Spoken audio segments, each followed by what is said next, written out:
How do I get out Oh, of where'd this? Jen go? Jen left us now. What? Can you still hear me? Jen's That's gone. weird. It said unable to join event, but yeah, I just looked and they're both active. No, I definitely hear you. Okay. Oh, there she is. Okay. All right. I've got it live. I'm going into my my TikTok under a different account. I'm gonna go troll myself. All right, hold on. Okay. It keeps being weird. Is it? Yeah, it's like my screen keeps going black. I don't know. I think this program definitely needs some more. Yeah, my stuff's live. I mean, if my YouTube's live, so then my Facebook's live because they're both connected to each other. So that's cool. Okay. And it absolutely would not let me connect to anything. Are you on your phone or your computer? Phone. That's probably why. Okay.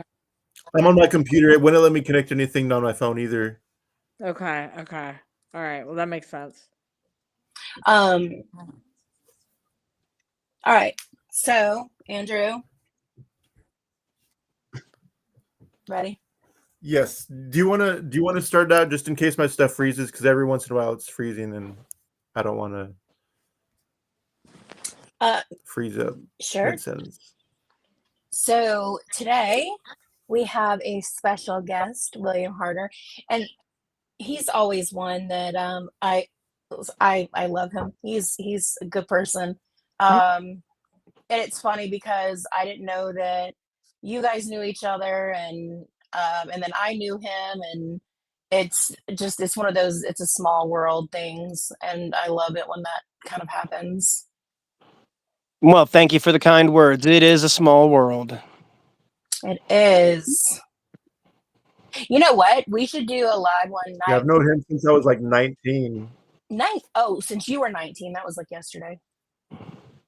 Yeah, since I was 19. Yeah, I'm 34 now because I started collecting. I don't know if we can say the word on here if you're on TikTok, but you know what? In 2010. It has been a while. Murderabilia.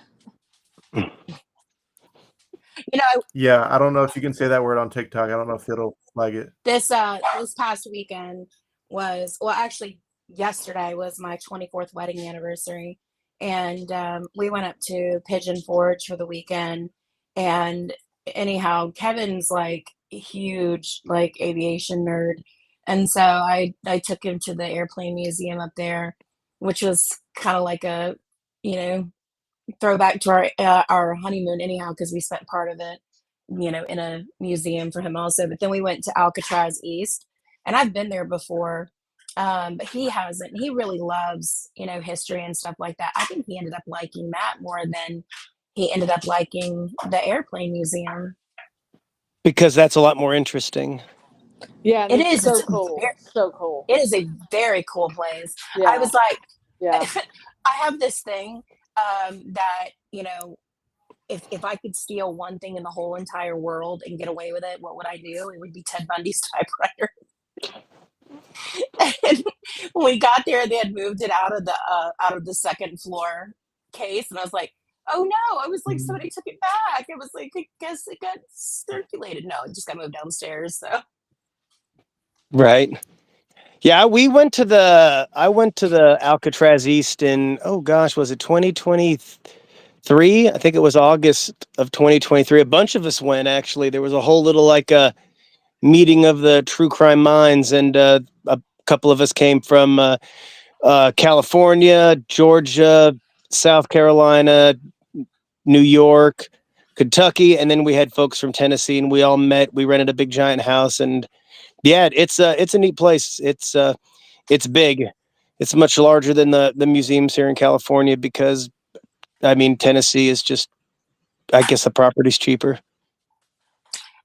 Definitely very cool. I was talking to asked him what his favorite part of it was, and he said, he was like, it was all really cool. He said because you know how much I like history.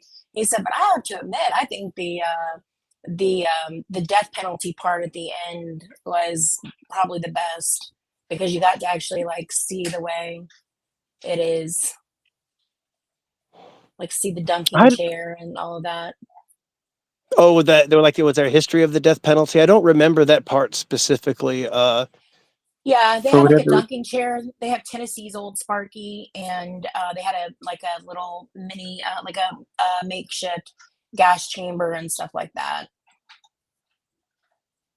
Gosh, I just don't remember that.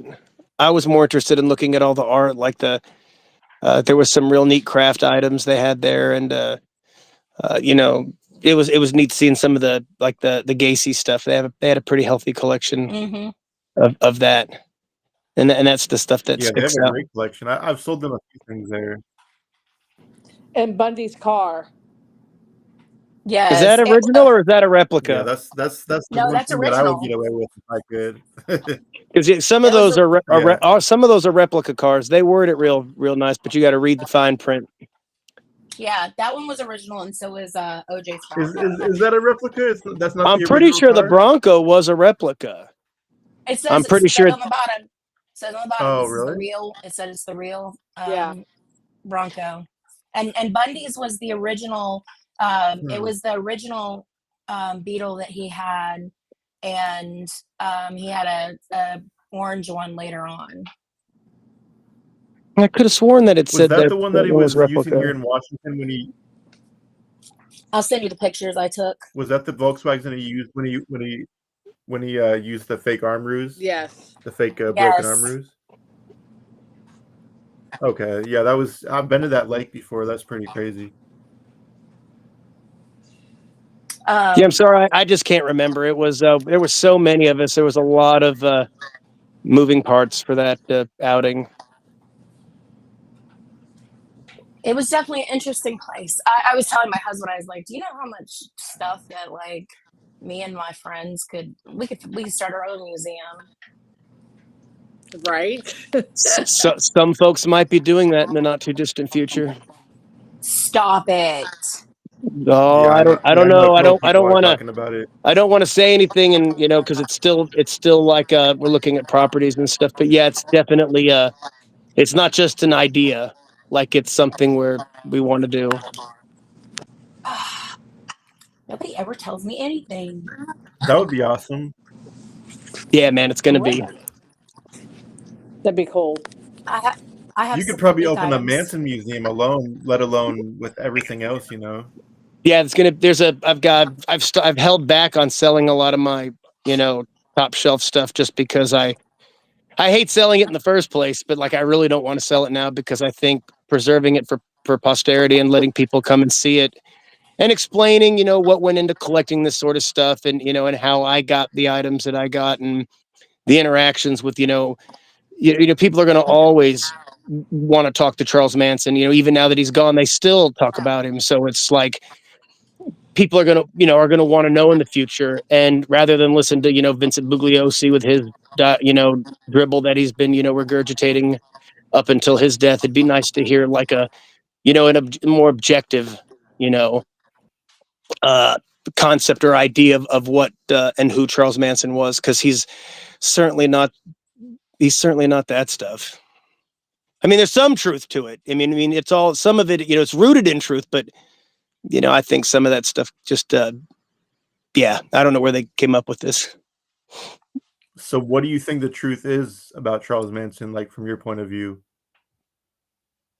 Well, I mean, I was thinking more of like the motivation of the crimes, like this whole race war notion, and yeah, I just think was playing into the social issues of the time. There was a lot of civil unrest. There was civil rights issues going on. They were very real, and white America was afraid of that. So to play into this, hey, this guy was trying to spark a race war. I mean, I just don't think that's just not real.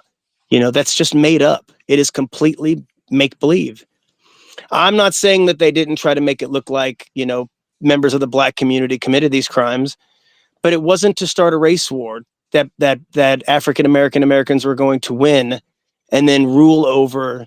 I mean, even if Manson had said something whimsical like that, that wasn't, I mean, I just tell people, say that out loud to yourself. I mean, how stupid do you have to be to believe that? Because it's absolute nonsense. And nobody ever discussed that. It wasn't like everybody came forward and said, this is what happened. Vincent Bugliosi gave Susan Atkins a script, and then that script went to Linda Kasabian.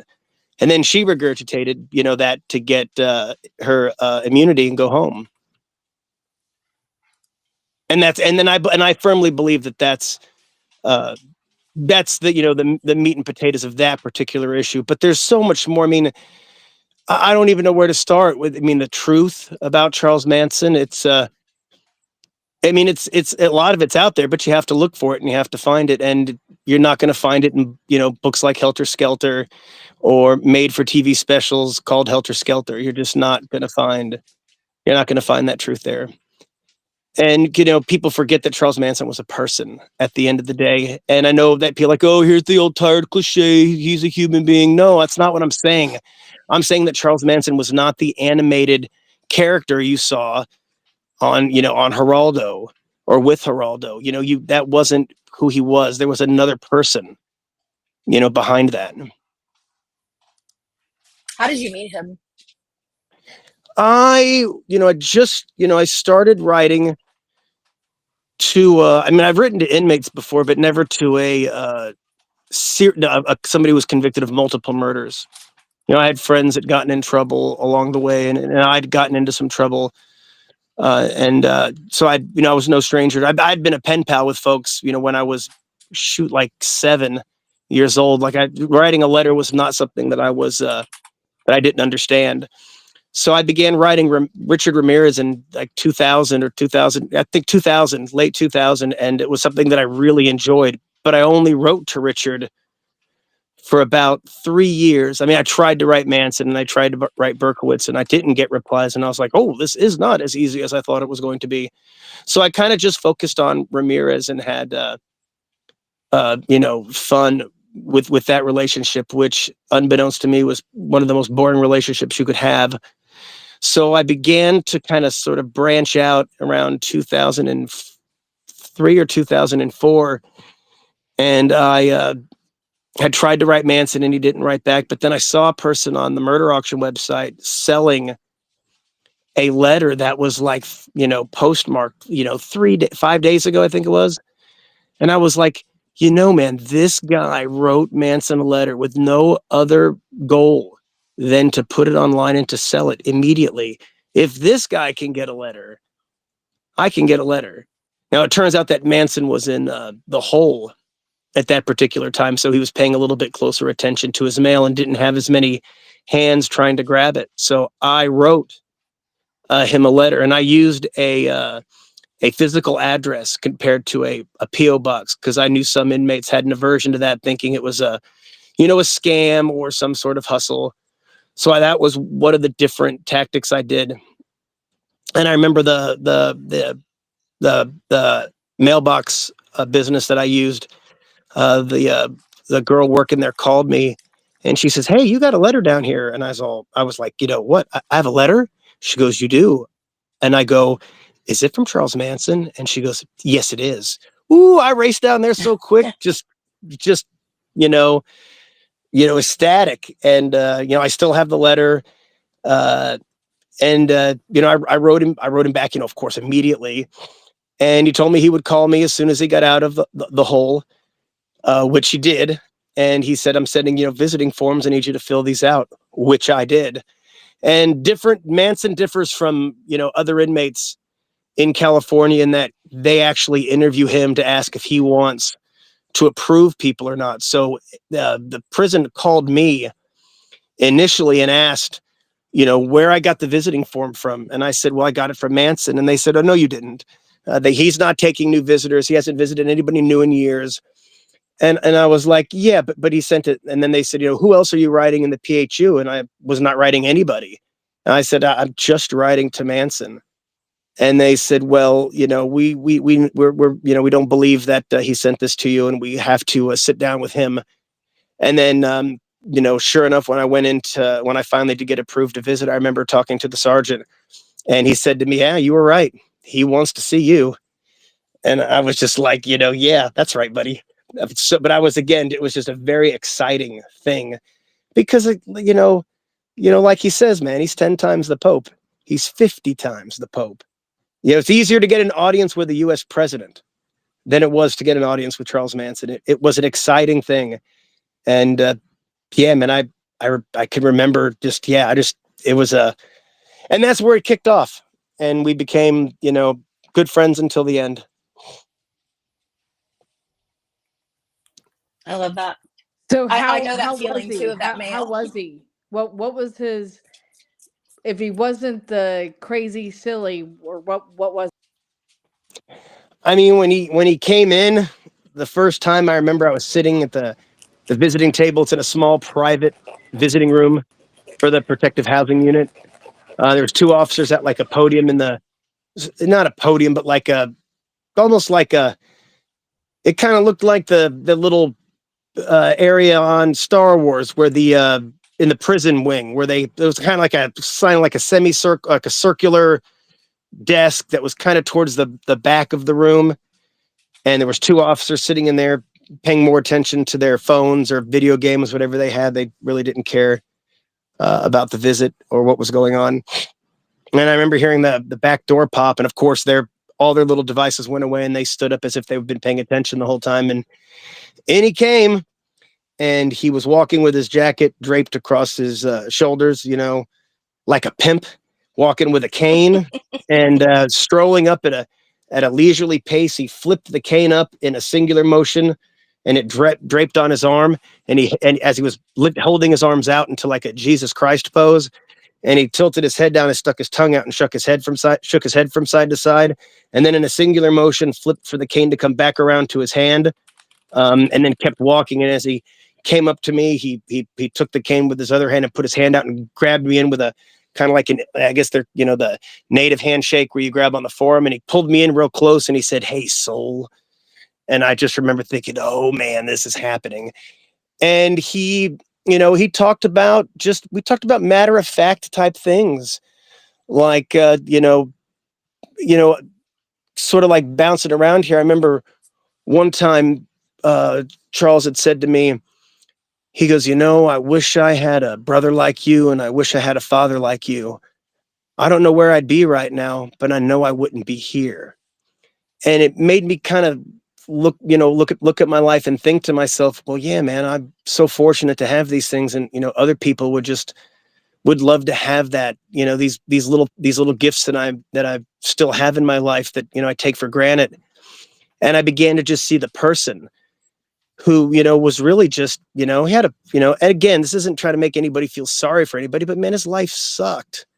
Like, it just wasn't a good life. It was really, sad. And, I can see that he wasn't, nobody wants to be some vicious murdering monster or to be associated with that. I mean, that's not generally the goal of human beings, but his life just was so, cruel to him that he became, very antisocial. And I don't mean, that, being social. I mean, like, clinically antisocial. And he just, began, sort of like trying to take whatever he could get from the system. And, he felt comfortable, in an incarceration setting. He didn't like it, but he knew how to live in it. And, he just, from a young age, the defiance to authority, part of the antisocial personality, he didn't want to conform to society standards. And there was just so much. If you just see interviews or you read the trial stuff, it really doesn't paint the accurate picture, because that's just one aspect. It's like saying John Gacy was just a clown that did, birthday parties.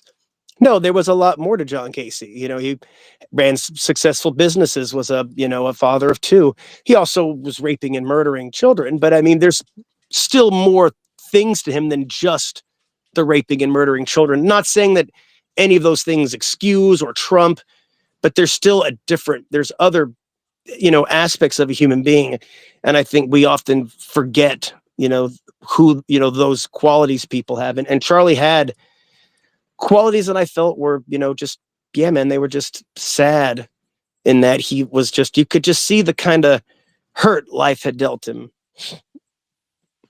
If that answers your I question. No, I totally get that. I do. Because I've seen that same kind of thing in some of the people that, I've met and stuff. And it's just, yeah, like Kenneth Bianchi is one of them. He was adopted and, he had, didn't always have the best upbringing, but he looks back on it very fondly because both parents are deceased now, and he's got the rose-colored nostalgia, and it's like, "But you've said some other things before that happened," but they just seem to kind of melt away when, Well, you right, for know. sure. I mean, like, what, when I quit drinking and doing drugs, like, I look back on my drug use and my drinking, and the first thing that comes to mind is all the good times. It's easy to romanticize, Yeah. what was, but it's a whole different story when it's happening. And Charles talked a lot about his, his life growing up, and he had what seemed to be fond memories. Like when he first got to California, he saw a seagull, and he'd never seen a seagull before. This is, of course, there was no internet back then. I imagine Charlie wasn't, watching the nature shows on PBS or getting National Geographic. He couldn't believe. He's like, "What kind of pigeon is that?" And was kind of just trying to figure it out. And then when he, the way he told the story with his girlfriend, it was just funny.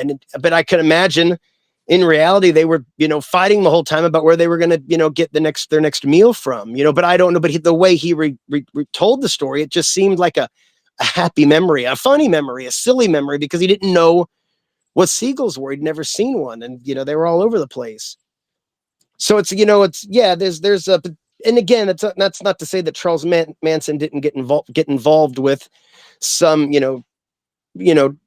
events that, were definitely tragic and violent, but it's still, there was a whole person aside from that, before that and after that people just, yeah. Interesting.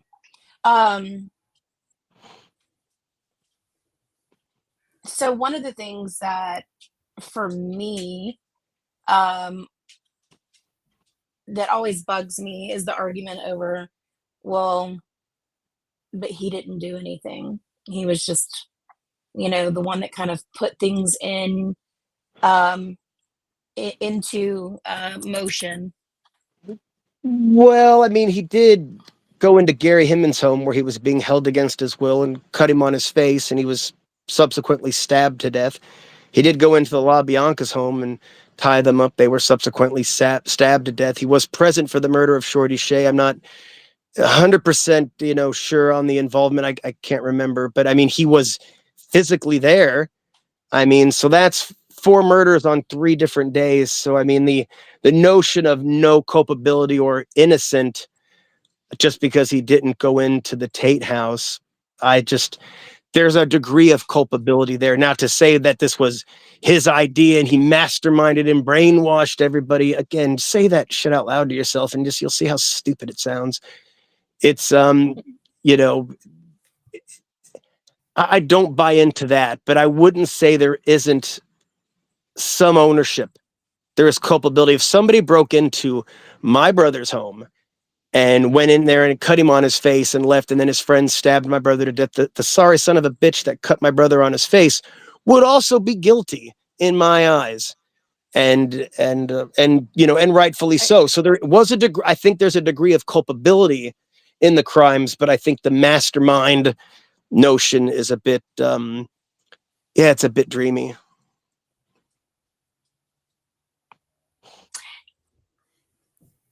I forgot what I was about to say. Dang it. So, so you know how there's been like X-Men for Manson, right? Who've like wrote for him and like stole his mail and wrote people, right? Is it true that, I don't know how you say his name? Is it Mikhail or Michael Hart has Markusev, the guy who We'll just killed say Bill Cosby's Mikhail. son? Yes, Mikhail. we'll just say Mikhail. Yeah, was he one of them? Like, was he close to Manson? Because at one point he told me he was like best friends with him, and I was like, did you ever take his mail? And he's like, no, I would never do that. But I've heard that he used to write people for him. So I have never seen a quote unquote X-Men letter from him, but I remember I was visiting with Charles once, and the food cart, the food guy didn't come. They didn't have like the big vending machines in there with like sandwiches and pizzas and stuff. A guy would come, and back then I drank vats of booze all the time, so I was always really hungover during the visits. Anyway, I was sitting there just dying because there was not there. You couldn't buy anything. All you could eat was like some M&Ms and candy bars, which did not help for the hangover. So I'm sitting there, and I think the vending machines were actually down that day as well. That was the problem. There was nothing to eat. There was going to be no vendor, and there was no vending machine. So we were just sort of sitting there, and I'm getting hungover, expecting to be able to buy something to eat. And I remember McCall coming over, and he said, "Excuse me."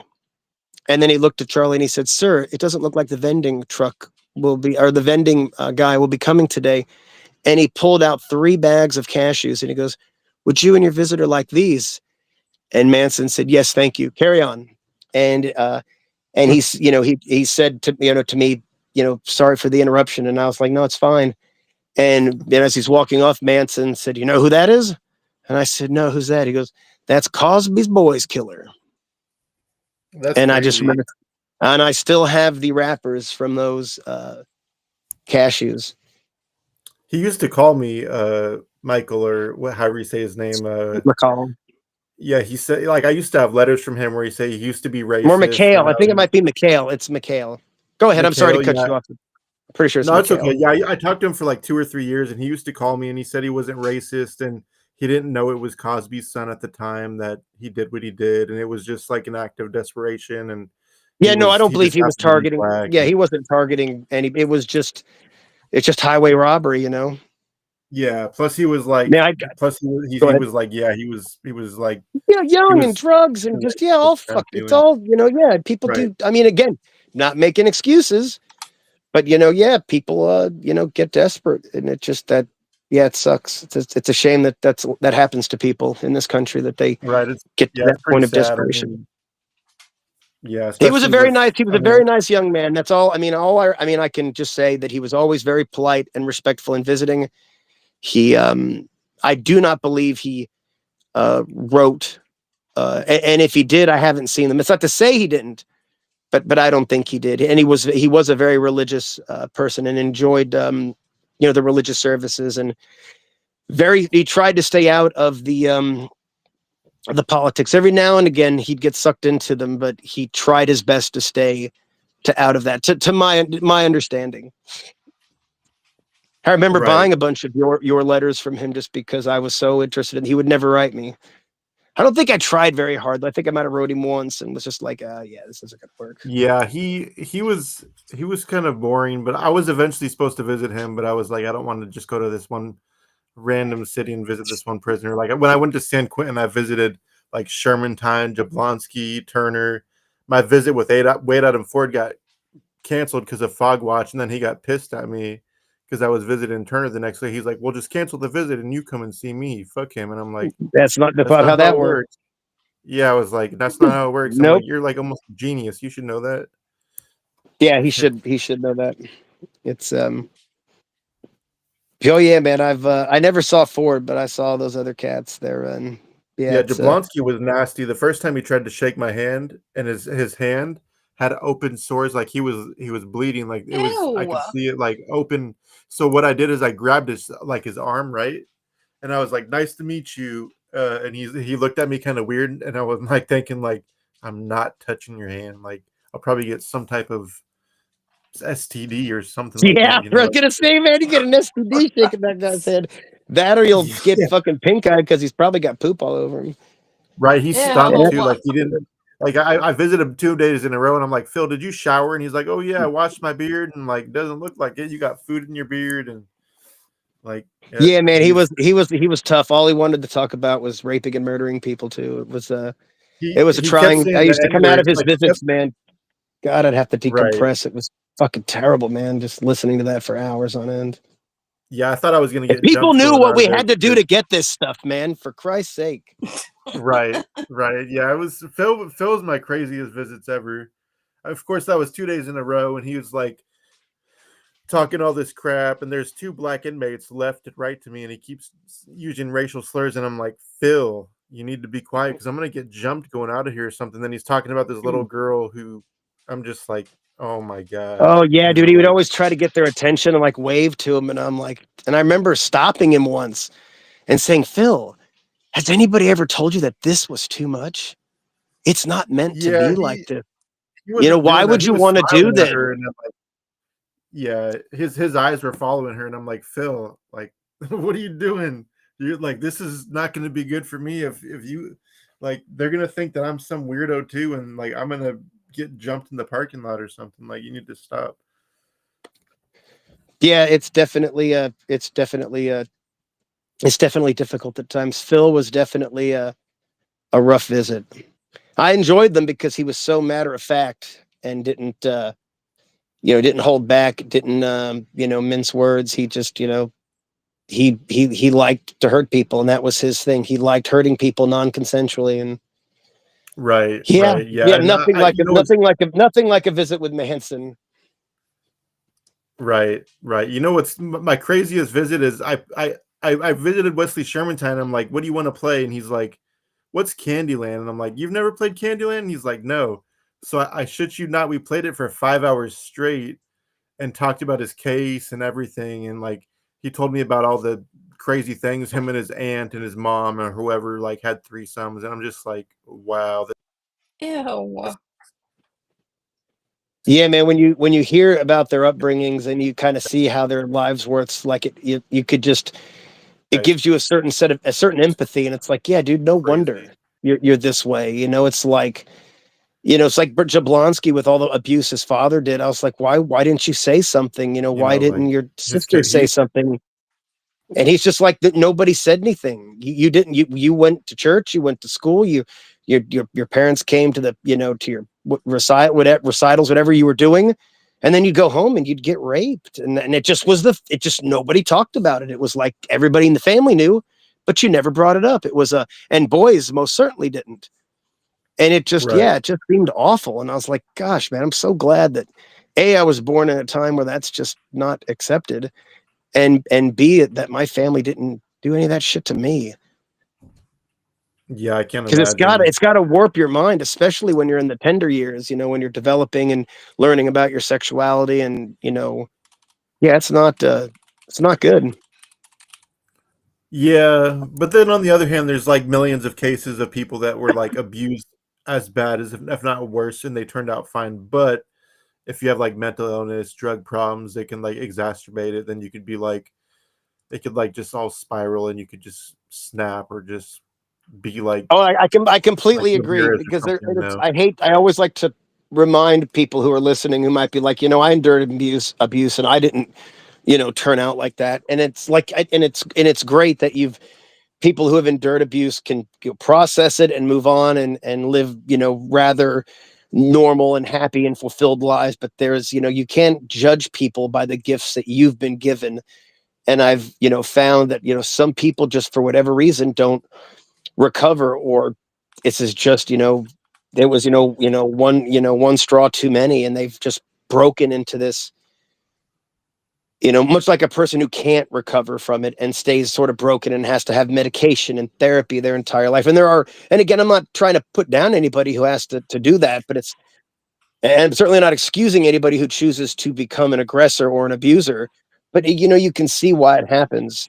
And you just, I just wish we'd focus more on preventing it, because education and protecting children from abuse is just those are the two key things that are going to make this planet a better place.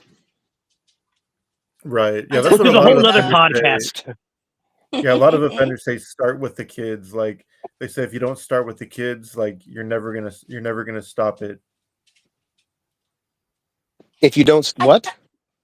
They say if you don't start with the kids, you're never gonna stop the like the Oh yeah, for violence. sure. I thought you were talking about killing. I was like, oh man, what? Oh no, no, no, like Who the told father you that that? shoots and everything, like basically stopping trauma from happening to like at risk, you know. No, for sure. Yeah, I think education and basic things like food are key to if we don't feed our kids and if we don't give them educations, we're going to have a lot more of a lot more of this. Certainly, we'll have a lot more of the desperation, which poverty breeds crime. It's just a byproduct of it.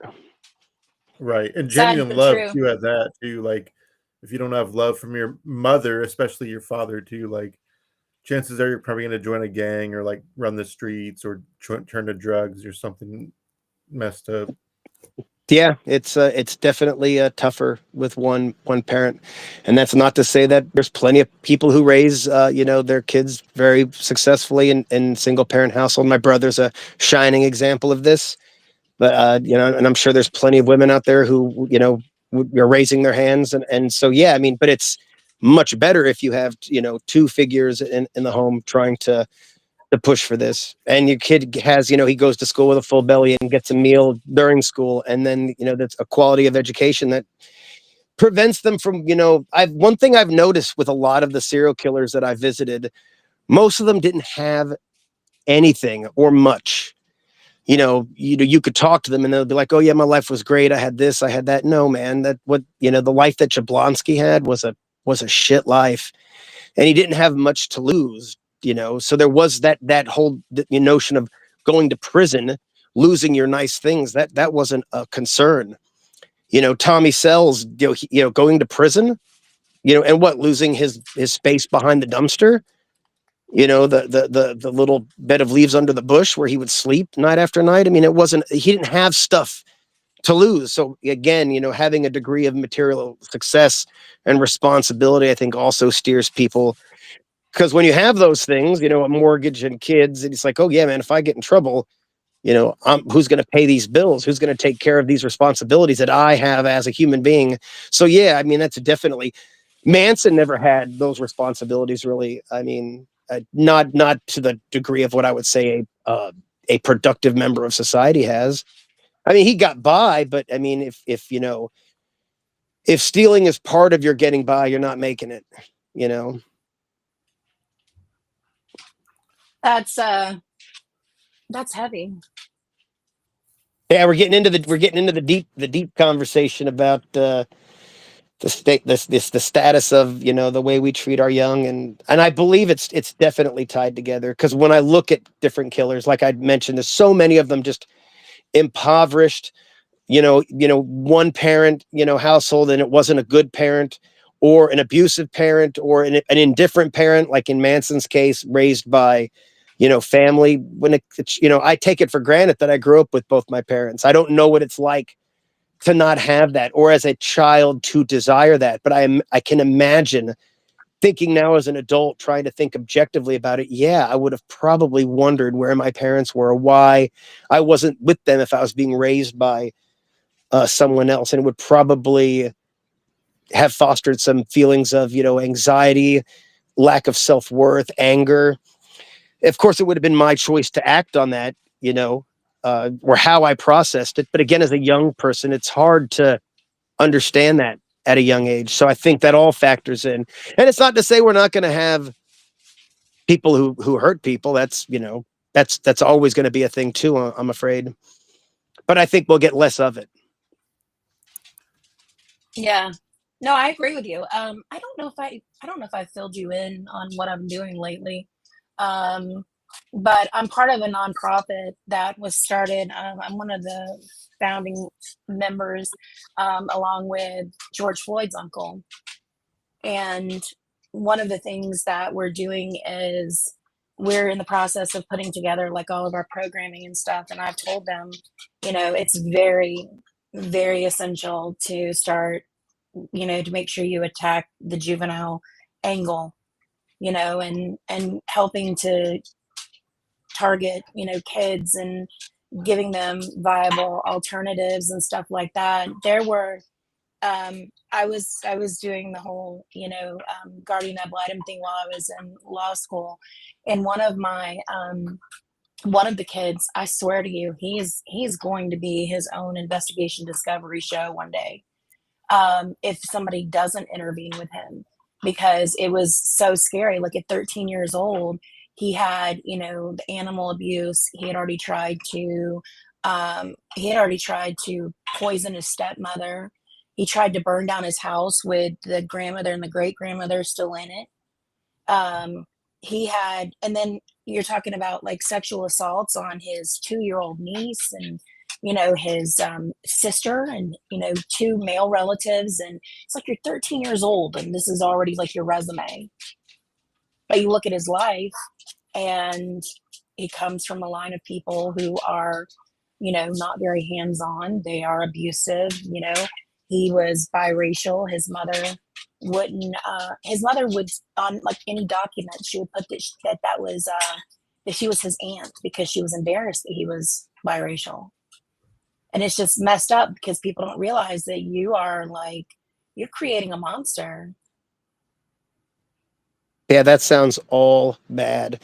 The working with the Floyd family seems like a step in the right direction. I think, the juvenile angle is definitely one we got to focus on. And there's just not enough. There's just not enough money in mental health. There's and folks like that are at this stage in the game are still going to very easily slip through the cracks. And it's unfortunate. Hopefully, that young person gets a wake up call. I hope Maybe so. I don't know, gets into a mentor program or something where people because man, it sucks. And I scream at the top of my lungs trying to tell people, look, you can either put money into education and we're going to have a better society, a more productive society, or you can take money out of education. You can cut the school lunch programs. You can get rid of after school programs. You can defund mental health. And that's good if you own a private prison. I mean, that's good if you're in Yeah. corrections. I mean, that's good for you then. But if you want to have a society where we're not locking everybody up and people are well adjusted and well rounded, then we should probably put some more money into that. And the underserved communities, and I don't mean by race. It's just like where there's not a lot of money.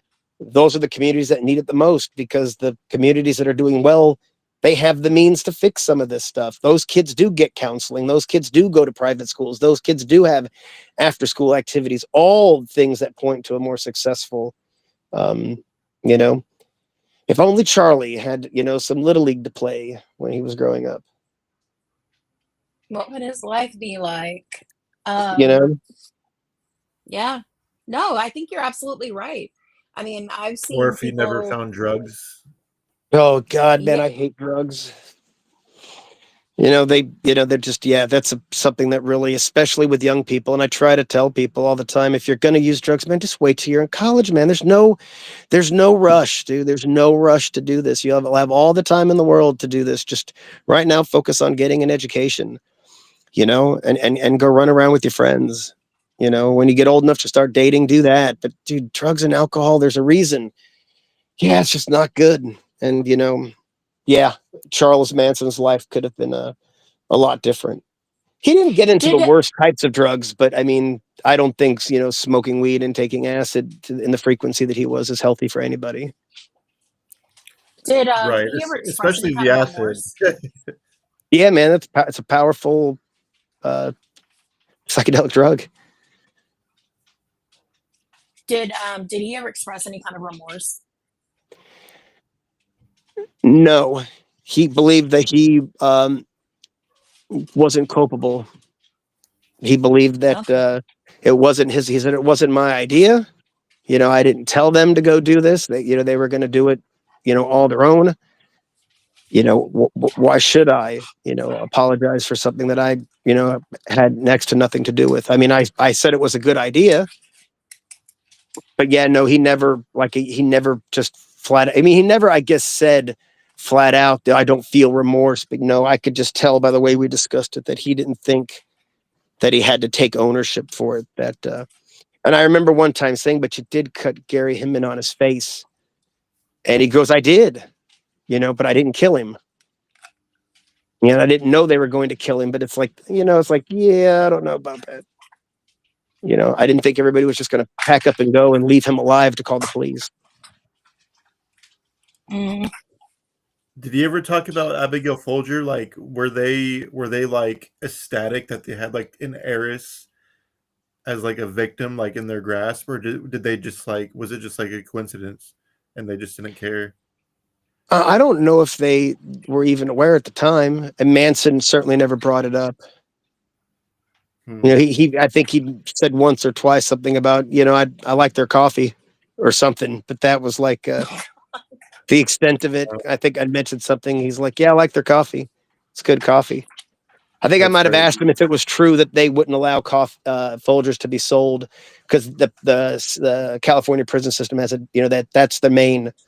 There's two types of coffee you can buy on the canteen, which was the Folgers crystals, and I think the Keefe coffee I think was on there too. There was another brand. I'm pretty sure it was Keefe, and everybody wanted the jars of Folgers. But yeah, he and I heard a rumor that Folgers said they would take the contract as long as it wouldn't be sold in the prison where Manson was. But that was just complete bullshit.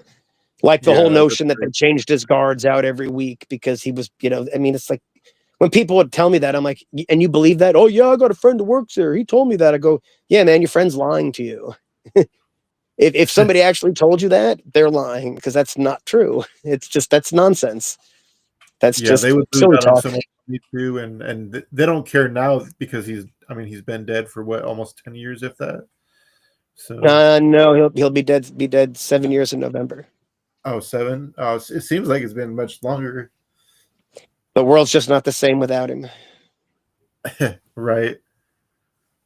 So I'm curious, out of the entire bunch, who do you think was the most brutal? It probably comes down to Watson and Davis, huh?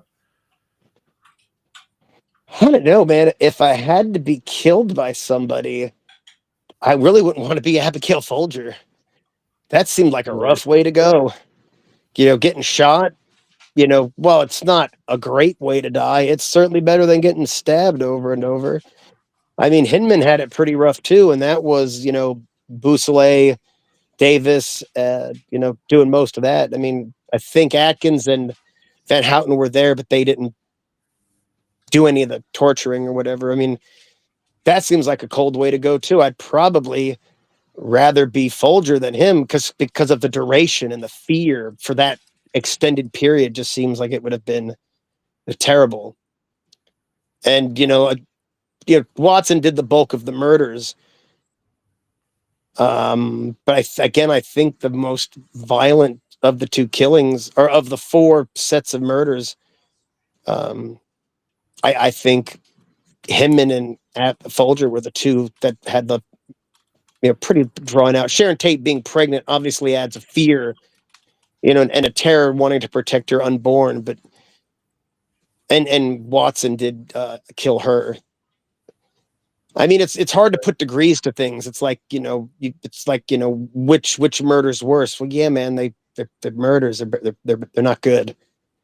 But if I often try to think in my mind when people ask, well, what do you think was the most brutal, or who was the worst, of like serial killers, I try to think, who would I want to be killed by the least?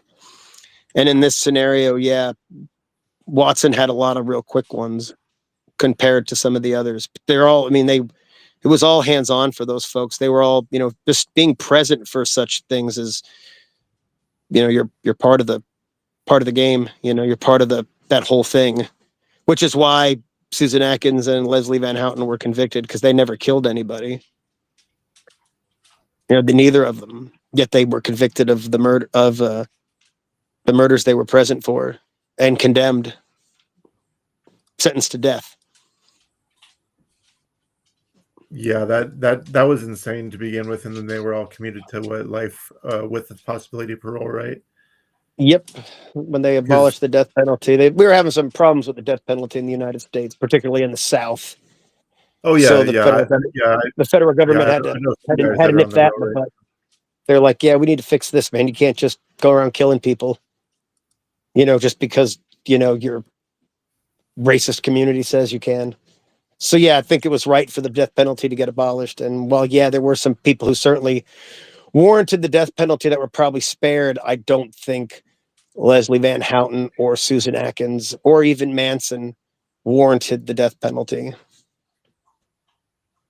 Yeah, no, I don't think so either. I mean, to each their own though. I guess it'd be different if it was my family member, even if they were just shot in the head. I'd be like, yeah, Right, kill well, 'em. but you can't. They wouldn't have you on a jury for that purpose. It's not being Right. objective. Well, When yeah, I yeah, think yeah. of the No, death of course. penalty, like I try to think of the worst of the worst. Like, I Right, think of somebody right. like Tommy Sells or Anthony Shore, or John Gacy.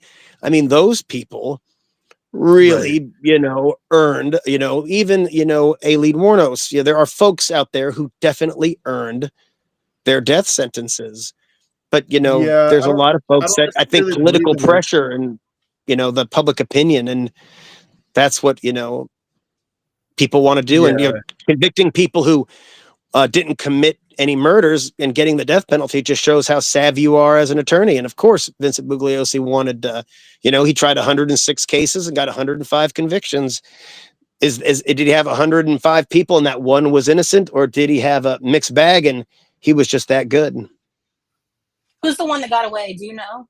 I don't know. I remember reading an interview in Hustler magazine, and yes, I got it for The the articles. articles.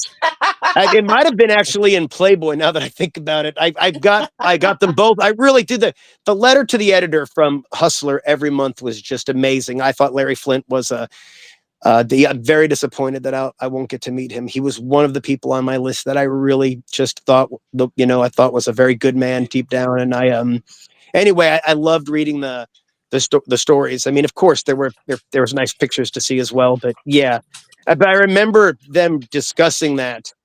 And Bugliosi, they brought that up, his track record being 106 trials with 105 convictions.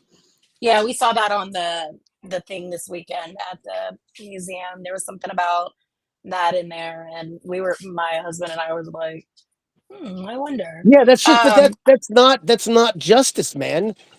That's just, it's a theater. It's just, it's that I know we have to have a system of justice, and obviously the court's goals are to convict people if they're accused of crimes, because they're, in tandem with the police and the prosecutors. That's all, it all works as a unit. But putting innocent people in prison or getting death sentences for people who had, and I'm not saying that what the, Leslie Van Houten and Susan Atkins were involved with wasn't a very serious crime, giving those kids the death penalty because, it's like the prosecutor who gave that guy 25 to life for stealing the slice of pizza because he wanted to see if he could do it under the 3 strikes law. You're going to put a guy in prison for 25 years to life for stealing food. What the fuck is wrong with you? Like, how do you sleep at night? What a Look piece at of Willie shit. Simmons in Alabama under the 3 strikes. He's in life for prison. He's in prison for the rest of his life because of $9. That to me, and I understand that there's laws, you have to follow them, but putting these blanket requirements on judges to do mandatory sentencing, over that's just a big waste of tax dollars. I mean, it's a big I waste of agree. tax dollars. I understand people can't just go around stealing food, but to prosecute somebody for stealing food and then to prepare to your goal is to give them a life sentence is just absolutely disgusting. I'm sorry. I just can't. And I'm not a lawless person. I'm not saying that people don't need to be made to atone and pay their debts to society, but give me a break. You're preaching to the choir. By the No, way, I'm going sure. back to Larry Flint for a second, have you ever heard how he's like just a couple of degrees of separation from Wayne Williams? No, He is. I did not. I So did not hear this. There was a guy named Mitch Warbell that was doing the training camps for like the CIA and other types of people. And Wayne knew Mitch, and Mitch ultimately ended up going and being Larry's bodyguard. And there are rumors that Larry Flint had that when Mitch died, that it was because Larry Flint had him poisoned. I just, and I'm not going to say that, Larry Flint, isn't capable of violence. He just didn't strike me. Everything I've read about him, he seemed like such a well thought out person. And that would be just something that is such a risk to one's freedom. And being somebody who was sentenced to life imprisonment for making naughty movies, and that's, not an exaggeration. They broke him off. I think he would know better than to do anything that would risk his freedom, because I think he realized how fragile that privilege of freedom can be taken away when you make enough people angry. I agree. So it's just interesting that this guy that Wayne knew, he ends up as Larry Flint's bodyguard after it was after the shooting that happened in Gwinnett County that put him in the wheelchair. Right. And I remember the Uh, letter to the editor when they were getting ready to execute Franklin. He said, do not execute him on my account. He's all, let that rotten son of a bitch, let him rot in prison, that son of a bitch, or whatever he said. But he was so animate against the death penalty that he spoke up for him, which, he didn't say anything nice about him, but he said, don't kill him. And certainly don't kill him. That, if you're having, because they kept saying he also shot Larry Flint. He also shot Larry Flint. That would be brought up every time. And he's like, no, don't use that as your, your battle cry, that he somehow deserves to be killed. Larry Flint opposed the death penalty. And that was another thing about him that I just loved. yeah, it's because his name was, heavier in weight, so he got attached to everything. Yeah, for sure. They sensationalize it that way. Yeah, he didn't want no part of it. I don't. And of course, I and then I wouldn't. reminded people, I was like, but he wasn't being executed for that. So it's, It was for the and girl, again, Mercedes. I'm sorry. Right? What Wasn't was it that? for a girl? No, he killed 2 young African American boys. Okay, I'm If thinking there's that was something else. there's those people that they that earn their death sentences, and he was certainly trying real hard to to earn that. So now I got a question for you about the whole Manson family.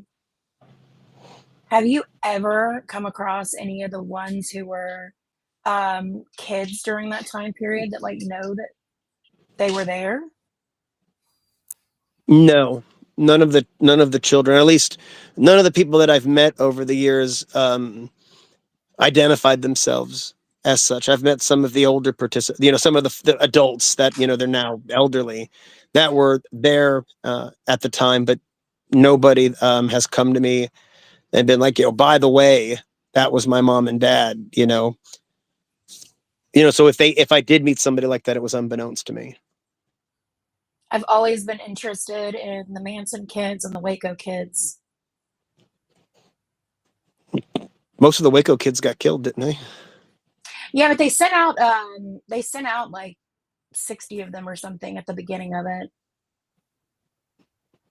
All of David Koresh's did. So yeah, they sent out other people's. Or I guess some of them could have been David Koresh's too. Yeah, I imagine a lot of those people don't want to be. They want to get back to their lives, so they try to. Most people, I would think, would just want to get back to their, or try to have whatever life they can build for themselves. They're, of course, going to have a lot of hurt in them because, that whole situation was really, that was very tragic. Yeah, Absolutely. I would change my name Actually, if something like that happened to me too. But yeah, man, especially if you lived there and you knew the truth, like if you knew what it was like to live there, Right. this idea that, all the kids were being molested. And if you're like, yeah, man, that's not what happened. David Koresh never molested me or anybody that I knew. Like, what are you talking about? And that's the justification they gave to killing all those people, or to raiding in the first place. It was to save kids. And then, to get public opinion their way, they just said he was molesting the kids. And that just gets people, oh my gosh, we got to stop this person. But yeah, And I haven't heard anybody come forward and say that. So yeah, it's probably something they're very upset about. Well, you do have that happen on compounds because we had that. We had the Malachi Yorks here in Georgia, and that was a huge part of what was going on Little Egypt's compound. Well, but by the same token, man, that happens, in the Boy Scout troops Yeah. and at the ballerina, recitals at the, at the swim, at the swim instructors. I mean, pedophiles try to find kids, That's and true. that's how that's like an attraction. It's like a, sort of like something that any activity or organization that is geared for children will attract that type of person, unfortunately. So, I mean, I'm sure there's plenty of happy compounds all over America where everybody's just happy to be in their little space and nobody's being hurt or held against their will. I'm sure. Sometimes your Boy Scout leaders just dressing up and taking pictures of himself. That is true. Almost getting caught if he's not careful. But yeah, there's that too. Old Dennis Rader. Gosh, he's getting older. He's going to be missed too. Yeah, that'll be crazy when he passes away, because the only person that'll be left is Ken Bianchi and Kemper, that I believe from that actual era. Ridgway. I don't think Ridgway didn't kill all those people for sure, man. There's just but he's got the conviction, so that's really all that matters. Berkowitz is still in that era. Yeah, Berkowitz is definitely one of the greats. He's I think Ramirez, and I think under Ramirez would be the Hillside Strangler, and and further down the rung would be Kemper, but the BTK case was definitely it was definitely a big. And I don't know to say if it was bigger than the Night Stalker, but it was definitely the focus of more media attention. And I mean, those two I think are real close. But yeah, Gacy, Dahmer, and Berkowitz and Bundy, and Manson, of course, those are like the crown princes, if you will, the big fish, the greats of American true crime. That's what everybody those cases will be forever remembered. Oh yeah, I mean, even though like Ed Gein and Fish certainly command more money for their collectibles, they're just not the household names that Son of Sam and Dahmer are. I mean, right. Plus, they're more cheaper than they are. What was that? They're a lot more cheaper than like Fish and Gein. Like Ramirez is cheap, and like a few they lived out full terms, though, is the thing. Like they did a whole life in prison, whereas Bundy was a little bit before the the craze of rioting. Right. Same with Dahmer, and of course his term was very short. But Berkowitz and Manson, those guys, and they've been around, and so their items are cheaper. But I still think, and when I think of what a household name is, I mean, you could ask 100 housewives who Ted Bundy is, and most of them would know. You could ask 100 housewives who Jeffrey Dahmer is, and almost all of them would know. Right. Right. These are names that are just in our culture. You say Ed Kemper, people are like, who? Wasn't he the governor of Georgia? That people won't know who you're talking about. Right. Yeah. Probably was the governor of Georgia. It wouldn't surprise me. He was a sharp individual. I was just there at the jury room, and when I got out, when I left this time after having my Shirley Temple, I looked across the street, and I really started like looking at the courthouse, and it just kind of really all kind of hit me as like, yeah, dude, they really used to just walk right over here and get drinks, and he just would stroll right in. I mean, it really was where all these court employees and police hung out. I mean, it's not that way today, but it really was back then. You could see how it was that way. That's it was much more socially acceptable for cops to go out and get drunk publicly than Yeah, and talk cases with random people. Yeah, like they probably can't do that nowadays anymore. But not with phones, and cameras. Right. They hate that shit because you'll just put it on YouTube. You can't. They can't just beat you up if you run your mouth or don't look the part. Right. They can't do that anymore. Right. And internal affairs gets them for everything. So yeah. Can't be doing that. Gotta play by the rules. It's crazy. Did you know Ken's in California right now? I did not know that. What's he doing here? Parole hearing. No, that's probably not going to go well, unfortunately. That's what I said, especially in the Los Angeles County Jail, you said, right? Yeah. Yeah, I was like, that is a bad jail to be in, especially with his case. He better be in PC. Well, of course he would be. You know, he would definitely be in a security setting because of his notoriety. That's not to Yeah, say that somebody might not give him a punch in the nose, but they don't want attention like that because that's a news story. You know, somebody punches, Bob who touched his niece. Well, nobody gives a shit. But the Hillside Strangler gets beat up, then it becomes a whole thing. Mm-hmm. Right.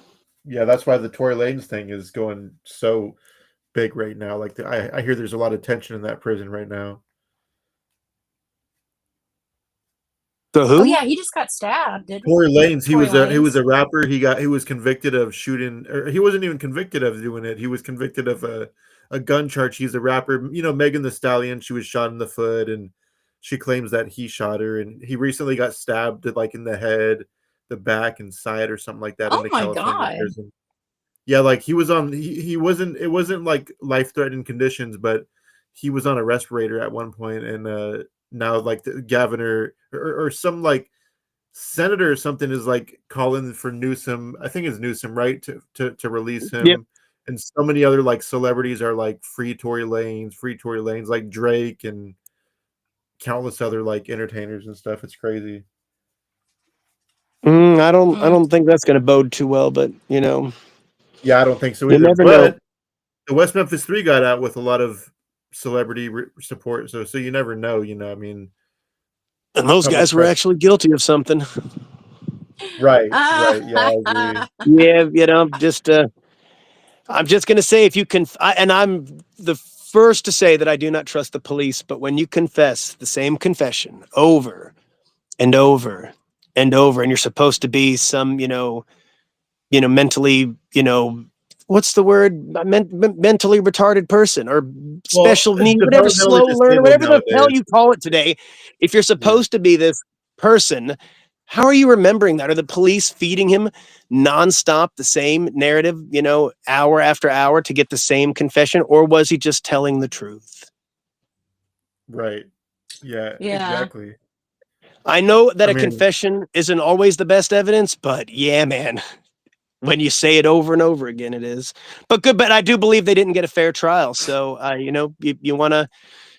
you got to play by the rules. And when you break the rules, I think people are entitled to, like with Wayne Williams, even with Manson, you don't get to break the rules that you have to follow them. And then people try to say, well, they broke the law. Why should you? But that doesn't matter. What matters is how, you present and prosecute and convict people. And you can't withhold evidence. You can't leave things out conveniently. You can't give things to the defense, in the middle of a trial saying, oh, we just found this, sorry. That's not how it works, man. And yeah, so I'm glad that they were able to take the Ralford pleas. Good for them. If they were convicted, within the confines of the law and they didn't have all that, static bullshit, expert witnessing and yeah, man, sure. They should have convicted him on the merits of the case and not with nonsense. Right. Facts. Yeah. The documentary Did you- didn't help at all. Well, yeah, man, but that was not a realistic documentary. You can, Right. I mean, I can make a documentary about Andrew Dodge and I can say you're a Major League Baseball player, and have footage Right. that looks just like you up there. He was under his assumed name, it would, I could make you look like you were a baseball, player. There's Right. only a handful of documentaries that really try to be, I want an objective, like the one on Wayne Williams that's on HBO, the Atlanta's Missing and Murdered. You could say, well, he's guilty. And it's like, it's funny that you've got all these people coming forward you know, retired Supreme Court justices, police, these people are coming forward and saying, you know what? This isn't the way it's supposed to be. This was not a lawful conviction. This was Yeah. done underhanded. Yet he still sits in prison. Yep. And I think in Wayne's case, he is innocent. And people like, oh no, he's guilty. And I'm like, why do you think that? Because that's what you were told? Because you read a book that a guy wrote with prosecutor notes? I mean, give me a break, dude. When I heard that Supreme Court justice explain the reason they upheld his conviction and why he dissented and why he refused to go along with the boys, I was sold. I was like, man, this guy is now retired, doesn't care what happens to him, and he's telling the truth. And I just was like, yeah, man, this guy's not making this up. Did I ever tell you about the new evidence that was found in Wayne's case? No. Yeah, there were so we were going through all of my files, and my friend found emails that were given to me, I think on accident, with it was between the GBI's Larry Peterson and the it was reps from DuPont and Wellman, and this was in 2002 and to 2004. There's multiple emails specifically about the source of the fibers, and it's like, how do you convict a dude on fibers 20 something years before, and you're now looking for the source of the fibers and nobody's taking responsibility for it? But Wellman testified that it was their fiber. Yeah, that fiber evidence is junk. I mean, that's just was the most nonsensical thing. I saw a really good shirt that somebody had made, and it said, this shirt was made from the fibers used to convict Wayne Williams, or something to that effect. And I was like, God, what an amazing shirt. It was some vintage thing. I should have bought it because it was amazing. I was like, that's great. And then, somebody got it before me, bastards. But Oh yeah, my no. God. Listen, we it's should do that because we both have his signature and we can just put his signature on there. there it is. Free Wayne Williams. And I'm not one of these folks that just believes everybody's innocent because they say they are. Like, I really believe that Wayne Williams he's not even convicted of the Atlanta child murders. The fact that they did so much to get the conviction and the reasoning behind it. Like, it's just so obvious. Like, it doesn't take a rocket scientist to be like, yeah, man, this is all politics and money. And Wayne was just the perfect person to prosecute because the Black community wasn't going to get behind him for a number of reasons. The interesting thing too is if you look at the succession of cases in there's oftentimes a lot of carryover, like say OJ and the Menendez brothers, right?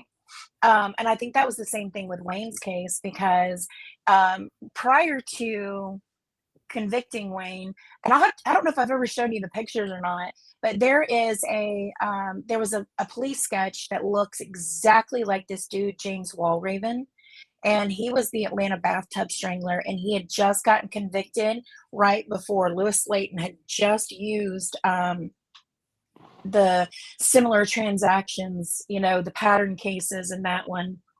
And he basically tested it out and turned around and used it again to convict Wayne. And it was just absolute bullshit. Yeah, I agree. But this dude is the spitting image of this. Literally, he is the spitting image of this Atlanta child murders drawing that somebody did after Balthazar's. It's difficult to admit you've done something wrong. You want people to have faith in the system. You don't want to, it's like, I'm sure that the state of Georgia would be just happy as could be if Wayne would just die of natural causes tonight and be done with it, because you don't want the system to not work. But the system doesn't always work, and I believe that one innocent person is too many. If we know somebody's, and I feel terrible for all the people in who are incarcerated who are innocent and just don't have the resources or the public interest or the support that Wayne has had. Wayne's had lifelong friends who have stood by his side the entire time, and his case has also got a lot of public interest. And Wayne can be a big old pain in the butt. Oh, yes. So people standing by Get him out of his prison so he, grill. you know, he could take, he could, you know, fend for himself. Gosh, man, he is a little bit of work. I Oh love my him though. It's a, God. and I do give him a little bit of extra attention because I do believe he's innocent. I do too.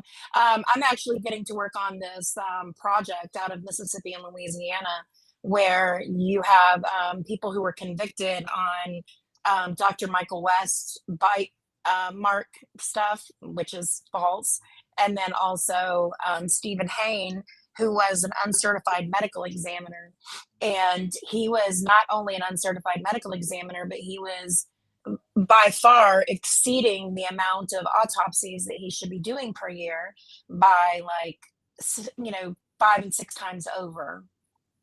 And it's you can't do like 1,800 autopsies in a year and then be correct. There's just no way. That's like Yeah. so many per day. Well, the problems, there's just so much that goes into, you know, these trials, and you know, you have these expert witnesses that come on, you don't really know. And because like the Joe Public, you know, you kind of want to trust the police. So the police come and say, hey, this guy is a certified yada yada, you know, and they ask him, how many years have you been on the job? Well, I've been on the job 32 years. And how many cases have you dealt with that are of this nature? You know, I've dealt with 1,800 plus cases. You know, you just start to, you hear these numbers, just makes them sound like they got to know what they're doing. But no, man. I'm like, you know, what does that have to do with this individual person? I get it. You know, you've got some experience with this, but it's like, what does it have to do with this person standing accused who's innocent until proven Yeah. guilty? And, you know, with the snitch testimony, it's like, if it's helping the defense, it's like, this person's a criminal and you can't trust a criminal. And then if it's helping the prosecution, this person had no reason to lie. He's been made no promises, which is, of course, Bull. bullshit. You know, it's yeah, man. I just, and if you don't serve on juries, you know, once a week, you don't know. You don't see the patterns. You don't know why they're, and I get it. We have to put guilty people in prison. I get it. But yeah, man, let's do it the right way. You know, the way the founding fathers Totally intended agree. it. You know, it was I Ben totally Franklin who agree. said, it's better to let 1,000 guilty go free than to convict one innocent. Yeah. Well, there was a guy, Jimmy Duncan, in Louisiana, who was convicted based off of both of their testimonies. His death sentence just got overturned on April 25th. So he was the last holdout on the Louisiana death row. It's just crazy. Like, I don't know why people don't see this as a problem. And the whole mentality of, well, they probably did something, you know. But that's fucking garbage, man. That's not a reason to put somebody in prison or, you know, execute somebody. I don't get it. Like, I don't understand. You know, it's funny that, you know, Canada, Mexico, Europe, the UK, fucking Russia, New Zealand, Australia abolished the death penalty. And then you got places like North Korea, China, Iran, the United States that are just killing people. Like, it's not good. That's not the right side of history. Simply on a cost-effective spectrum, it is not cost-effective to execute people. And then people are like, well, we should just, if they're guilty, just shoot them. I said, well, we've got this thing called due process. Well, some of us still have it. It's, we'll see where we're at in a little bit. But yeah, we still have this thing called due process. You're not allowed to just kill people. But, again, who knows where it's going to end up. As it stands right now, we have, you can't just go around killing people in America. Right. Speaking of the death penalty, there's a guy that I know that's being executed in 2 days. He just got his final meal request approved, which is hot dogs, tater tots, and an apple pie with vanilla ice cream, which is kind of an interesting request. Mm. I mean, I don't know, man. I don't know what I would ask for. Have you heard about the restaurant, The Last Meal? I have heard about it. There's a couple places that are doing that now. I think they're actually offering, like, on the menu they've got famous last meals. Yes. Which I think is awesome.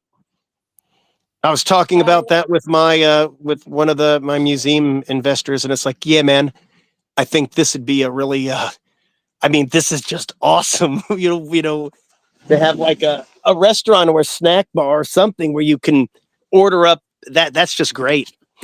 A pop-up cart I think would be even cooler, like maybe like once a month or something like that, or like a weekend a month or something. They'd make a killing.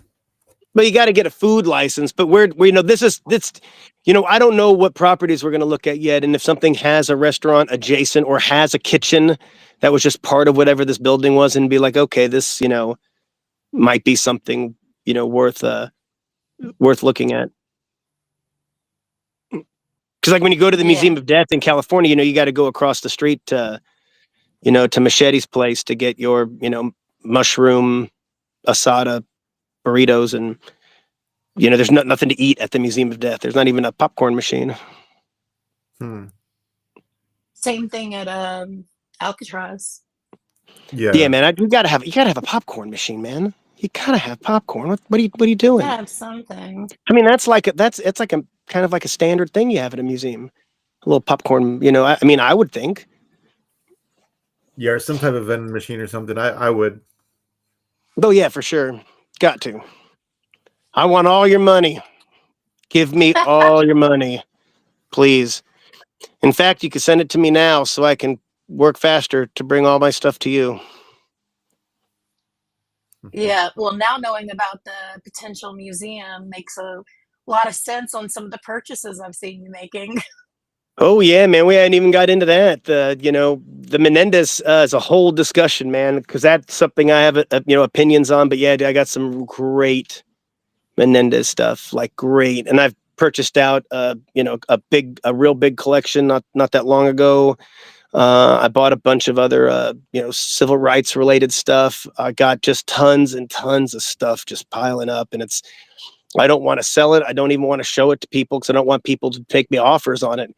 It's tough turning down offers, especially when it's just unrealistic amounts of money you're being offered for things, and you have to say no because you're just foolish, and you know, and your wife's yelling at you, why the hell didn't you sell that? You know, I got offered $6,000 for a letter that I paid like $140 for, and yeah, I said no, and as it was the only one I had, and I just couldn't sell it, you know, and yeah, that caused a little bit of I wouldn't say tension, but there was definitely are you stupid? And then I had some other friends that were like, yeah, man, I'd have sold that shit. But yeah, I've turned down solid offers because again, I keep thinking a museum and the future, you know, I want people to be able to come and see this stuff when I'm dead and gone. And hopefully it'll bring them the same kind of enjoyment that it brought me. Right. Yeah.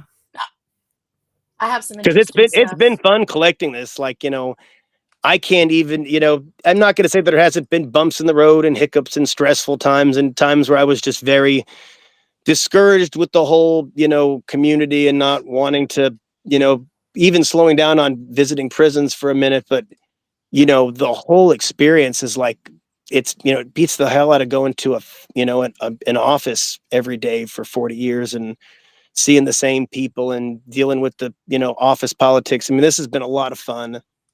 I'm glad I've been able to do it in a way that supports me, and I've been glad it supports itself. And now the prospect of being able to preserve the history that I've gathered up is just it's just so appealing. Like that's what I want to do because I think private collections are great. I think there's a lot of amazing private collections, and it's the thing about them that sucks is that people don't get to enjoy them. You know, like Indiana Jones says, it belongs in a museum. And Right, I agree. there's so many people I here. get that notion. I get why his character was so hell bent on that because yeah, man, these things should be enjoyed. You know, when I say enjoyed, you know, people should get to see them and read about them. I think, you know, the Menendez stuff, I'm going to go into all the aspects of that case and how those convictions were got. And, you know, the way we have to address this sort of thing as a society. And is this justice? Was that really justice? You know, and make people kind of think. You know, they can draw their own conclusions. I mean, I obviously have my opinion, but I'm going to try to make it as objective as possible. Like, I don't plan on, you know, making, feel sorry for the Menendez brothers, or hey, they should have got away with that. No, that's not what it's about. But life without parole for killing their sexual abuser. I mean, come on.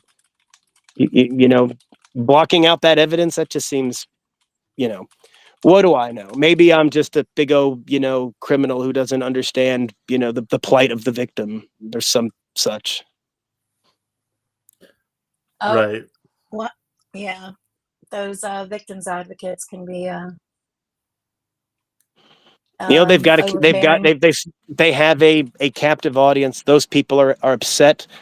They're hurt, and I can imagine, if somebody killed my dog, that would make Oh me yeah. so mad. And I couldn't imagine like somebody murdering my wife or my mom, and just having to, even if they were in prison, you'd still be just upset with that. And I think some people get to such a point of just, they don't recover from it. And then these advocates certainly can, that's their flock.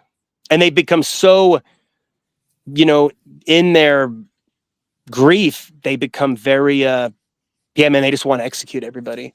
Like, you wouldn't believe what I see posted. I mean, I just went to a very popular victims advocates Facebook page, and they were disparaging that George Floyd got a full page article in their local newspaper, and all these other victims had not. And then when you go to the comments, they're all saying that he overdosed. He was a drug addict, a criminal. I mean, and it's like, I mean, you could guess what kind of people these are. They're Oh, they yeah. have. Yeah. So I mean, The funny thing is, nobody that's would what they insist said that you over and overdose. over. And I even messaged this person. I was like, dude, that's not cool, man. Why would you let?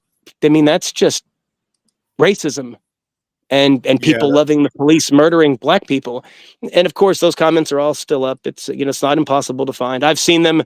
There was a girl who was like 16, convicted at 17 for assisting her boyfriend to commit a series of rapes and murders. And they were, her parole hearing was coming up. And, she was like, 40 now or whatever it was. And these people were like, she should be raped and tortured. And I'm thinking, you mean this Wow. child? We should have raped and tortured them. What the fuck is wrong with you? But What those is people are they're just so hate filled. And I get it. They're angry. And, I would be angry too, but I'd like to think that I wouldn't be, so blinded that I would support the police at every turn, even when they blatant, there's no disputing that George Floyd was murdered by Derek Chauvin. And there's no version of reality where raping and torturing children for the crimes that they were committing with an adult is acceptable. And I just can't get with it. I'm Right. glad again that I don't have to wrestle with those feelings or that grief, because I do feel sorry for those people. I pity them, because it sucks. It sucks to be in that position, and I do wish it they're they didn't have to endure that. But lashing out at everybody else is not the answer, and being a bigot is just poor taste. Mm-hmm. I'm with you. I know you have to go, but we should definitely do another one, and we should also definitely talk about. You need to be on my juvenile advisory committee. No, Yes. I didn't say no. I said oh. Oh, I thought said you said oh. no. No, I said oh. Well, I am not. It's I've got I got so many like do-gooder projects. Like I mean, it's man. Like, I've got a friend of mine. I'm trying to help him get on the straight and narrow. He's struggling with his addiction again, and so far so good. But it's like a lot of work. In fact, Oh, he's yeah, see, calling mine's me. not a My lot of friend's work. calling me right now because he's gonna ride with me over down to Southern California when I pick up these these guys in this band. He wants to come just to have something to do, because he's the devil finds mischief for the idle hand. So I'm trying to, but I'm not saying that I'm not interested. Yeah, we should, give me a buzz sometime, man. Let's, yeah, dude, I think that, I mean, children are the most important thing, man, even though I don't have any, and it was somewhat of a choice. And then, yeah, I think that we need to focus. There's a lot of work to be done there. Yeah, no, the advisory committee is going to be basically where we just present the ideas that we're kind of wanting to do, and you kind of give us your feedback on whether or not you think it's a good idea, whether you think it's could use going in a different direction, things like that, just to kind of help keep us on our paths that we're going through. Well, my mother worked for was the deputy director of child health and disability prevention for the county I live in for I think 36 years. So I can definitely bounce some of that stuff off her, being she worked with children her most of her adult career. That would be amazing. We'll talk. We shall. And if you come back to Georgia again without telling me, we are gonna fight. I'm gonna get a Well, whole ring. we're planning something for September that's going to be big. Call Seth; he'll tell you about it. It's going to be big. There's going to be a lot of us coming together again, and it's going to be fun. And there's there'll even be children there. So I mean, bring the fam, and it'll be tons of fun. Hopefully, it's Okay. not the first week because we'll be at a crime con, right, Amy? Yes, I'm being drugged to Crime Con. I've never gone to one of those. I did I never have either. I've only done the one that thing in Chicago I did back in 2015, but I didn't do any others. I just think a lot of regurgitated. This is what the police say, so this is what happened. I'm not interested in that. And I'm not interested in rubbing shoulders with those kind of people so much. I'm not saying I'd never go, but no, we're going to be doing, it's going to be the second week, the 14th, I think is when the tentative start date is, but there's a lot of people coming in from different locations like Canada, New York, California. There's a bunch of moving parts and we're trying to, just get a hold of Seth, man. It's going to be good. Lots of fun. Murderous fun. Murderous. It'll be killer. It'll be fucking killer. I'm sure I'll talk to him before then anyhow. Okay. I'm going to do that because that would And be there's a chance fun. that I might be out there in July. There's some stuff popping off, So Did I will you- keep you. The Go thing in ahead. Chicago, was that with Brian? The Dark History? No, I it did was that with the Brian. Mad Monster did a thing called Mad Mobster, and they wanted to have a crime exhibit, so I provided all the crime that's stuff. fun. Yeah, it was kind of fun. Freezing cold, man. I'm telling you that I'm not built. I was wearing like California clothes. Holy smokes. It was, it was cold, like freezing, like I'm not built for that. piercing cold. I've never felt cold hurt like that. Like it hurt. Like the cold hurt. It was, no. It was a fun event, but went and visited Anthony Sowell right after that. Oh, that's cool. He was one of the most friendly serial killers I've met. A very explosive personality, friendly, disarming. I would have went to that guy's house for a barbecue. He's Yeah, like, I "Oh bet. yeah, man, I'm going to be grilling up some veggies. We cater to the veggies too. Come on by. We're having a party." Yeah, dude, I would have went right over. He seemed, you would, It was scary how friendly he was. And when people ask me the scariest visit I ever had, I often bring him up because, man, I was like thinking to myself, yeah, dude, you would kill me. I would be in your house cutting up the vegetables, not even thinking twice. He was very personable, friendly, and disarming. I can imagine how people felt comfortable with him. I mean, of course, he wasn't smoking crack or anything, so maybe he changes a little bit, obviously. Right. Yeah. But the person that I met was, he was very similar. Michael Alec had the gay flair, but Michael Alec was also fun, welcoming. You would, and I don't consider Michael Alec to be, his crimes were it was a crime of passion, an incident, that wasn't necessarily some horrible, some motivated thing that they continued. Alec's visits were a lot of fun. In fact, I stayed later with him just because the visits were so much fun. I was like, oh yeah, I'm staying here to do this again. Because he was, And they're both no longer with us. It's a shame. Right. I love talking to Michael. I talked to him for like 2 hours on the phone one time, and he like cut his hair and sent me his hair and sent me hand tracings and all this. And he kept the Party Monster DVD though that he was supposed to sign because he's like, I don't have a copy, and I'm like, just keep it then. I was able to get his prison ID. Oh, that's awesome.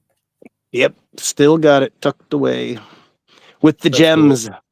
Yeah, it's a good one. I wanted him to sign hammers when he got out. And when he got out, he was like, yeah, man, about those hammers. He Yeah, would I do bet it. he wanted to seem like he was like real, like clean in the public. I don't even know if he was still partying or not. I interviewed a dude Oh, that yeah, grew up. he died of a drug overdose. He was partying. Every time he called me, he was always dropping his keys and dropping his phone. Oh, really? Well, yeah, Yeah, I guess so. I guess he was still doing all that stuff. Yeah, I mean, yeah. maybe not But right I'm sure away, he but yeah, probably was it like didn't take blackballed. long. Yeah, but I'm sure he's probably blackballed from like the scene that he grew up in because of what he did, and like Well, he's who it dead was. now. Well, I mean, when he was alive, like, because wasn't one of the victims like one of like the club kids or whatever, like I'm sure they Well, probably yeah, he was shunned, like, like a bringing drug. that He up. was like a drug. He was their drug connect, and I think Yeah, they so were they probably lovers. like I can't shunned him or remember. whatever. The case wasn't one of that fascinated me. It wasn't something that drew me in. It was just, hey, man, this is what happens when you use drugs. This is what happens. Right. Like this kind of shit is just everyday drug stuff that happens. Right. Yeah, definitely. Nothing spectacular about it. Well, kids, Yeah. I do gotta go get in the car. I'm running a little behind Yes, have schedule, but fun. oh no, for All right. sure, it Well, was yeah, we good. I was appreciate glad. it. No, it was a lot of fun. We'll definitely do it again. And I'll probably give you a call before I leave on Thursday to go down there just to hammer out a few last details, but I'm looking forward to it. Oh yeah, man, it's gonna be we're gonna have a rape rocking good time with America's band, the Mentors. Yes, Yeah, looking Never even forward heard to of it. them. the Mentors, blasphemy. It's dude, that's Did you remember the Kurt and Courtney documentary? And there was that big fat guy who said that Courtney Love offered him 50 grand to kill Kurt Cobain. No, I'm gonna have to go back and look at that too. That is El Duce of the Mentors. He was killed by a train about 3 weeks after saying that. But yeah, the Mentors are, they're one of the best. I love them. Been a fan for years. It didn't age well, but it's tongue in cheek, and it's meant to be tongue in cheek. Interesting. Let's Oh, it's talk good Kurt stuff. Cobain one day too. You what? We'll have to talk Kurt Cobain one day too. Yeah, I saw him in concert. They suck. Yeah, Butthole but did she do Butthole it? Surfers stole the show, baby. But did she do it, or did she have somebody do it? That guy Definitely just shot wasn't him. That guy suicide. just shot himself, man. That's what happened. You think so? If you were married to Courtney Love, you'd probably shoot yourself too. So with your feet though, that's what's so Thank you. crazy. I mean, do you ever see the shotgun suicide in LA? The highway suicide? I've seen Mm-mm. photos; they're pretty gnarly. That guy, I watched it live. I was in prison. That guy blocked off the highway and shot himself with that big long gun. Yeah, he shoots it with his I might have been with this. It was a big John Long. I thought he used his foot, but maybe he did use his hand. I can't remember. But yeah, that's not people. Yeah, man, he wanted to go. And let me rephrase this. Obviously, Courtney Love was just a part of why he wanted to kill himself. I imagine his life was just not. Drugs, man, drugs. They make things when things are bad. They just make them worse. They're great when you're having a good time, but that's not how life works. And when you're hooked on them, it fosters much that's bad. Yeah. All right. Well, have fun, and we'll talk. And I know you'll see Andrew on, I think, Thursday. Oh yeah, we'll take a few photos. It's been a while. Shit, the last time we hung out, we were in Las Vegas. Yeah, I would think I was like 19 or 20. Or maybe I was 21. I was 21. That was 13 years ago or 14 years ago. That was a while ago, man. It was a long time ago. Yeah. All right. Well, you guys have a good night. We'll chat soon, and I'll see you Thursday. All righty, man. Thank you for having me Bye. on your little podcast. And yeah, y'all take care. Bye. All right. Later. Bye.